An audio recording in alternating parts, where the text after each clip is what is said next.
کیا تم نے نہیں دیکھا کہ تمہارے پروردگار نے ہاتھی والوں کے ساتھ کیا کیا؟ کیا اس نے ان کا داؤں غلط نہیں کیا؟ اور اس نے ان پر جھنڈ کے جھنڈ پرندے چھوڑ دیے جو ان پر کھنگر کی پتھریاں پھینکتے تھے، تو اس نے ان کو ایسا کر دیا جیسے کھایا ہوا بھس۔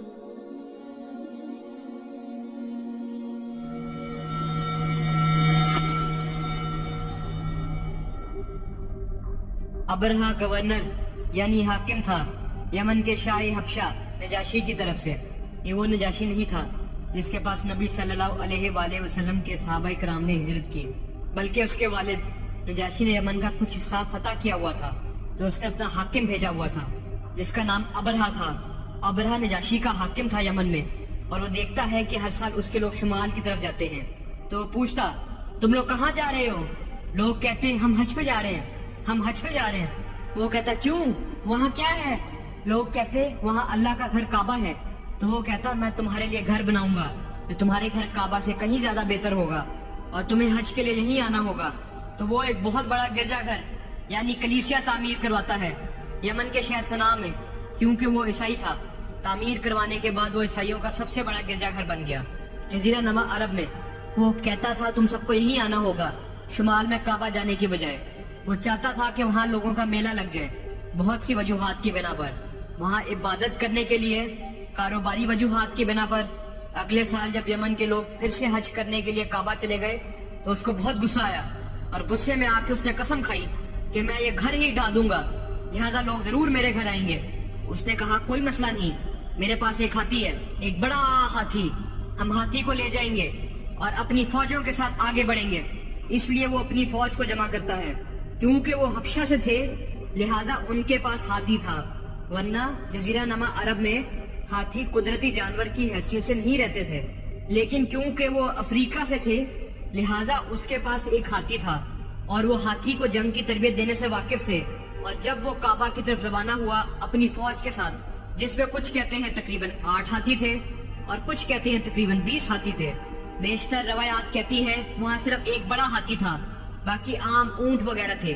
کچھ مورخین کہتے ہیں نہیں، یہ بہت سے ہاتھیوں کی پوری فوج تھی، لیکن قرآن پاک ایک ہاتھی کا ذکر کرتا ہے، الفیل، مطلب ایک ہاتھی۔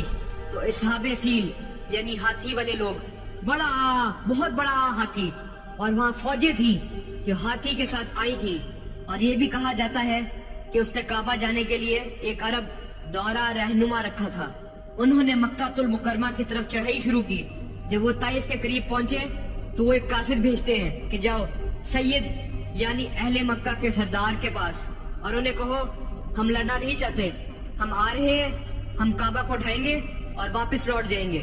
تو عبد المطلب جو کہ ہمارے حضور صلی اللہ علیہ وآلہ وسلم کے دادا ہیں، خانہ کعبہ کے متولی اور اہل مکہ کے سردار تھے، ان تک خبر پہنچائی گئی کہ وہ یہ کرنے آ رہے ہیں۔ آپ نے فرمایا ٹھیک ہے اسے آنے دو، اور ابرہا پوری فوج کے ساتھ آیا۔ جیسے کہ آپ جانتے ہیں جب وہ مکہ المکرمہ پہنچے اس نے عبد المطلب اور قریش کے مال مویشی قبضے میں لے لیے، جس میں 200 سے بھی زیادہ اونٹ اور بھیڑیں تھیں، جس سے ظاہر ہوتا ہے عبد المطلب امیر آدمی تھے۔ اور عبد المطلب نے ان کے ایک آدمی کو فرمایا اگر تم کعبہ ڈھا سکتے ہو تو ڈھا کے دکھاؤ، لیکن ہمارے اونٹ ہمیں واپس چاہیے۔ تو وہ آدمی آپ کو ابرہا کے پاس لے گیا۔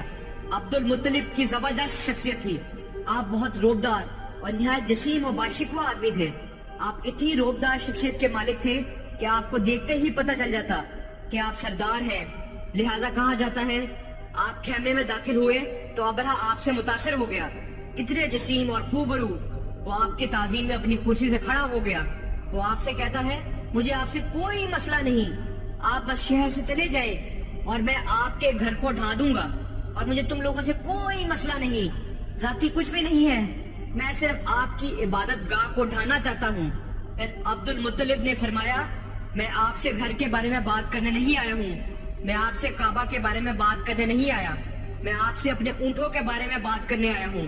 اور تب ابرہا نے عبد المطلب کے لیے تمام احترام کھو دیا، اور اس نے کہا کہ میں تمہارے مقدس گھر کو ڈھانے آیا ہوں اور تم مجھ سے اپنے اونٹوں کے بارے میں بات کرنے آئے ہو۔ ابرہا نے سوچا کہ شاید عبد المطلب اپنے کعبہ کے بارے میں بحث کرنے والے ہیں، اور اس لیے وہ آپ کی تعظیم کر رہا تھا۔ اور پھر جب آپ نے اپنے اونٹوں کا مطالبہ کیا تو اس نے کہا میں نے آپ کے لیے تمام احترام کھو دیا۔ پھر عبد المطلب نے زبردست جواب دیا جو دل سے سننے والا ہے۔ عبد المطلب نے فرمایا کعبے کے ایک مالک ہیں جو اس کی حفاظت فرمائیں گے، اور اونٹوں کا مالک میں ہوں تو ان کی حفاظت کا ذمہ میرا ہے۔ عبد المطلب کے جواب کی وجہ سے ابرہہ نے اونٹوں کو واپس کر دیا، اور پھر قریش نے شہر چھوڑ دیا اور پہاڑوں کی گھاٹیوں اور چوٹیوں پہ پناہ گزیر ہو گئے۔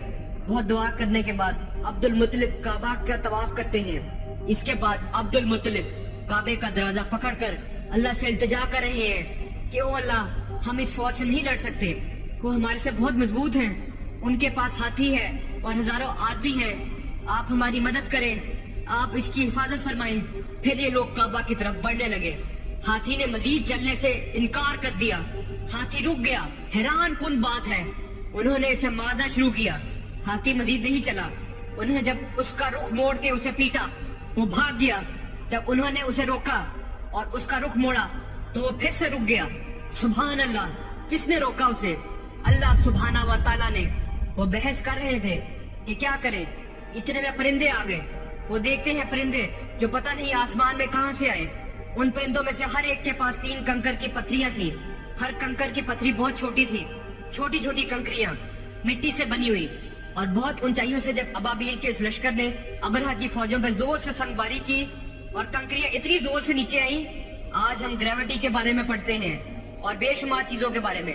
واللہ اگر آپ سورہ فیل کی اس تشریح پر نگاہ ڈالیں تو آپ سمجھ جائیں گے، جب اتنی اونچائیوں سے کنکریاں گرائی گئی تو کنکریاں ان لوگوں کے جسم کو چیرتے ہوئے زمین پہ گرتی اور انہیں موقع پہ ہی ہلاک کر دیتی، اور لوگ دیکھ رہے تھے۔ اللہ اکبر! کیا عبد المطلب نے کہا نہیں تھا کہ کعبے کے ایک مالک ہیں جو اس کی حفاظت فرمائیں گے؟ تمہیں یاد رکھنا ہوگا کہ اس دن سے لے کے آج تک کعبہ کی حفاظت اللہ سبحانہ و تعالیٰ فرما رہے ہیں، تو یہ عذاب اللہ سبحانہ و تعالیٰ کا بھیجا ہوا تھا۔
کیا تم نے نہیں دیکھا کہ تمہارے پروردگار نے ہاتھی والوں کے ساتھ کیا کیا؟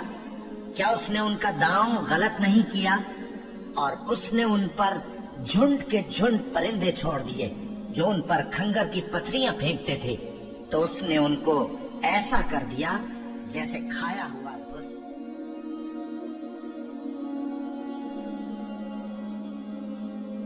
اور ان میں سے کچھ زخمی ہو گئے، وہ واپس چلے گئے اور انہیں ایسی بیماری کا سامنا کرنا پڑا، خود ابرہہ مشکل سے گرتا پڑتا صنعاء تک پہنچا اور نہایت دردناک عذاب میں گرفتار ہو کے یمن میں مرا، بہت بری موت۔ یہ واقعہ محمد صلی اللہ علیہ وآلہ وسلم کی پیدائش سے بالکل پہلے ہوا، اور یہ سن تھا جس میں حضور صلی اللہ علیہ وآلہ وسلم کی پیدائش